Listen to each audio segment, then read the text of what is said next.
Welcome students. जैसा कि कल हम पढ़ रहे थे भारत के भौतिक प्रदेश, तो भारत के भौतिक प्रदेशों के बारे में कल अपन ने थोड़ा संक्षिप्त में अध्ययन किया था कि भारत है उसके जो भौतिक प्रदेश कह सकते हैं, अपन स्थलाकृतिक प्रदेश कह सकते हैं, उनको 4 भागों में विभाजित किया गया है। तो जो भारत है उसको जो पहला वर्गीकरण था वो था उत्तर का पर्वतीय प्रदेश यानी हिमालय पर्वत। तो उत्तर का जो पर्वतीय प्रदेश है उसमें आएगा हिमालय पर्वत, जिसका आज अपन अध्ययन करेंगे। भारत की स्थलाकृतिक प्रदेश, भौतिक प्रदेश, उनका पहला जो स्थलाकृतिक प्रदेश है वह हिमालय है, जिसका आज हम विस्तार से वर्णन करेंगे। तो सबसे पहले जो हिमालय है वो भारत में कहाँ से कहाँ तक फैला है ये अपन को पता होना चाहिए। तो वह कहाँ से कहाँ तक फैला है? उत्तर पश्चिम से लेकर उत्तर पूर्व की ओर फैला हुआ है। यानी उत्तर पश्चिम में बलूचिस्तान से लेकर नेपाल, म्यांमार के अराकान योमा तक, नेपाल तिब्बत होते हुए म्यांमार के अराकान योमा तक 2400 किलोमीटर की लंबाई में फैला हुआ है। यानी नदियों के हिसाब से यदि बताएं तो यह सिंधु से लेकर ब्रह्मपुत्र नदी तक फैला हुआ है, ठीक है। और यह एक प्राकृतिक अवरोधक के रूप में भारत में स्थित है। यहाँ पर जो यह नेपाल में, भूटान में, म्यांमार में, भारत में, पाकिस्तान में यहाँ फैला हुआ है। और यहाँ पर जो मतलब नेपाल में हम यह कह सकते हैं कि भारत की संसार की सबसे ऊंची चोटी है। तो हिमालय पर्वतमाला में संसार की सबसे ऊंची चोटी है जो नेपाल में स्थित है, ठीक है। और यह एक नवीन वलित पर्वत श्रृंखलाओं में से एक है। यानी जो नई पर्वत श्रृंखलाएं हैं उन्हीं के अंतर्गत यह पर्वत श्रृंखला है। नवीन पर्वत श्रृंखलाओं के अंतर्गत इसका निर्माण हुआ माना जाता है, ठीक है। अब सबसे पहले अपन बात करें हिमालय का भौगोलिक वर्गीकरण, यानी इसका जो भौगोलिक वर्गीकरण है उसके आधार पर यदि देखा जाए तो इसको 4 भागों में बांटा जा सकता है। पहला है शिवालिक, दूसरा है लघु हिमालय, तीसरा है वृद्ध हिमालय और चौथा है ट्रांस हिमालय, ठीक है।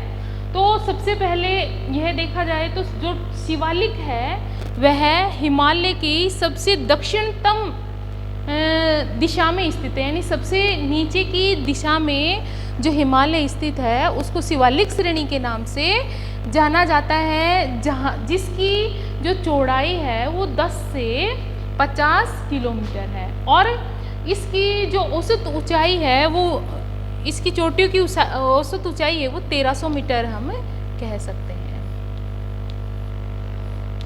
ठीक है। और यहाँ पर जो शिवालिक हिमालय है वह दक्षिण पंजाब के पोटवार बेसिन से प्रारंभ होकर दक्षिण में कोसी नदी तक फैला हुआ है। यानी 2400 किलोमीटर में कोसी नदी तक यह फैला हुआ है। और इसका जो निर्माण है वो ढीले संरचनाओं के द्वारा इसका निर्माण हुआ है। यानी कंकड़, मिट्टी, रेत, इनके द्वारा इसका निर्माण हुआ है। इसको जो शिवालिक हिमालय, जो दूसरे नंबर का हमारा शिवालिक हिमालय और दूसरा जो लघु हिमालय है, इनके बीच में एक लंबाकार घाटियां हैं वो फैली हुई हैं जो इन दोनों को एक दूसरे से अलग करती हैं, जिनको पश्चिम में दून और पूर्व में द्वार के नाम से जाना जाता है। जैसे देहरादून, कोठरीदून और हरिद्वार, इस तरह से इन नामों से इनको जाना जाता है, ठीक है। अब हम आगे यदि जो शिवालिक हिमालय है इसके बाद में हम बात करेंगे लघु हिमालय की। तो जो लघु हिमालय है, हाँ, इसके अलावा जो शिवालिक हिमालय की जो पहाड़ियाँ हैं उन पहाड़ियों को ये जहाँ पे गुजरती हैं उनको उसी नामों से जाना जाता है। जैसे यानी नेपाल में नेपाल हिमालय, जम्मू में जम्मू हिमालय और भूटान में भूटान हिमालय के नाम से इस श्रेणी को जाना जाता है। ठीक है, अब उसके बाद है दूसरी श्रेणी लघु हिमालय, यानी वह श्रेणी लघु हिमालय कहाँ है, पहला ये शिवालिक हिमालय के नीचे की ओर श्रेणी, और यह है दूसरी हिमालय के शिवालिक के उत्तर में जो श्रेणी है उसको लघु हिमालय के नाम से जाना जाता है, और जिसकी चौड़ाई 60 से 80 किलोमीटर है। और यहाँ पर जो चोटियों की औसत ऊंचाई है वो 5000 मीटर मानी जाती है। और इसके अलावा जो ये शिवालिक लघु हिमालय है वह ज़्यादातर हिमाचल के आसपास है, तो इसको हिमाचल प्रदेश में यह महाभारत, नागटिब्बा, धौलाधार इनके नाम से यह जाना जाता है। और यहाँ पर क्या है कि सर्दियों में 3 महीने बर्फ़ गिरती है, जिसके कारण यहाँ का मौसम सुहावना व स्वास्थ्यवर्धक हो जाता है। तो यहाँ पर क्या है, जो पर्यटक हैं वो आते रहते हैं। और इसके अलावा यहाँ जीवाश्म जो चट्टानें हैं उसमें जीवाश्म का अभाव पाया जाता है, और चट्टानों में यहाँ चूना पत्थर और स्लेटी पत्थर, इन पत्थरों की प्रधानता है वो पाई जाती है। ठीक है, और यह कुमायूं श्रेणी में एक खंडित व अविच्छिन्न श्रेणी में पाया जाता है।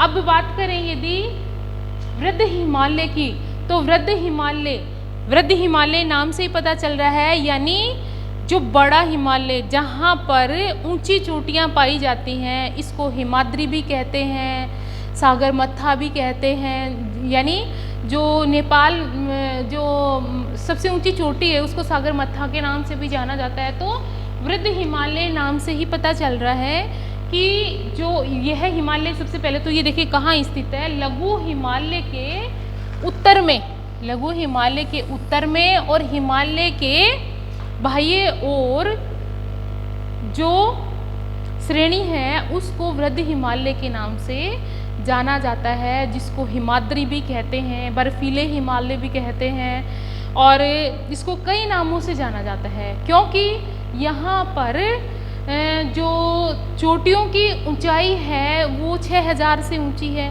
और एक शीर्ष रेखा मानी जाती है 6000 से ऊंची जो चोटियाँ होती हैं वहाँ पर बर्फ़ जमती रहती है, जिसके कारण यहाँ पर वर्ष भर बर्फ़ जमी रहती है, और जो नदी नाले हैं वो नदियाँ हैं वो बहती रहती हैं, बर्फ़ की नदियाँ बहती रहती हैं। ऐसा माना जाता है कि इनका विकास प्लीस्टोसीन युग में इनका विकास माना जाता है। ठीक है, और यहाँ पर जो ऊंची चोटियों की बात करें, 40 ज्ञात ऐसी ऊंची चोटियाँ हैं जो 74,000 मीटर से भी ऊंची है। इसके अलावा जो माउंट एवरेस्ट जो चोटी है वो भी इसी में पाई जाती है। नाम के अकॉर्डिंग वृद्ध हिमालय है, तो जो जितनी भी माउंट एवरेस्ट है, कंचनजंगा है, मकालू है, धौलागिरी है, नंदा देवी है, तो जितनी भी ऊंची चोटियों की यदि बात की जाए तो वो सारी चोटियाँ कौन से हिमालय में पाई जाती हैं, वृद्ध हिमालय में पाई जाती हैं। और वृद्ध हिमालय है वो है कहाँ से कहाँ तक, सिंधु नदी से लेकर ब्रह्मपुत्र नदी तक एक वृद्ध चाप के रूप में 2400 किलोमीटर की दूरी में फैला हुआ है। ठीक है, वृद्ध हिमालय 2400 किलोमीटर की दूरी में फैला हुआ है। तो ये हो गया आपका वृद्ध हिमालय। अब यदि बात करें चौथे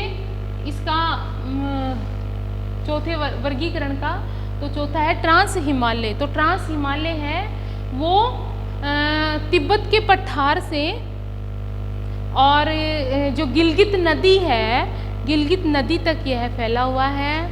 और यहाँ पर अपन जो भारत की सबसे ऊंची चोटी की बात करें तो वह इसी क्षेत्र में पाई जाती है, जिसका नाम है कंचनजंगा, जिसकी ऊंचाई है 8611 मीटर। ठीक है, तो इस प्रकार से भारत की जो पहला जो उत्तर का पर्वतीय प्रदेश अपन ने पढ़ा था उसका हिमालय का भौगोलिक वर्गीकरण आज अपन ने पढ़ा, जिसको 4 भागों में डिवाइड कर सकते हैं।